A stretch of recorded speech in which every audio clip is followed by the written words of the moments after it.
Nandamuri Balayya, young tiger NTR ఒకే ఫ్యామిలీకి చెందిన వారైనా ఎవరికి వారు ప్రత్యేకమైన ఇమేజ్ ను సొంతం చేసుకున్నారు.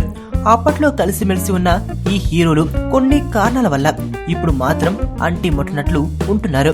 అయితే సమయం దొరికినప్పుడల్లా అబ్బాయి మాత్రం బాబాయ్ జపం చేస్తుంటాడు. అంతెందుకు మొన్నటి మొన్న శాతకర్ణి టీజర్ పై స్పందించాడు కూడా. కానీ బాలయ్య మాత్రం ఆ ఊసే ఎత్తడు. అయితే మొన్న జరిగిన శాతకర్ణి ఆడియోకి తారక్ తో పాటు కళ్యాణ్ రామ్, హరికృష్ణ వస్తారు అనుకున్నారు చాలా మంది. కానీ సీన్ రివర్స్ అయింది. ఆ ఫ్యామిలీ నుండి ఒక్క నారా రోహిత్ మినహా మరెవ్వరూ రాలేదు. కారణం బాలయ్య మిగతా వారికి ఆహ్వానం అందించకపోవడమే అంటున్నారు. నిజమే కదా, బాలయ్య పిలిస్తే గాల్లో ఎగురుకుంటూ మరి వస్తాడు తారక్, కానీ పిలవడే.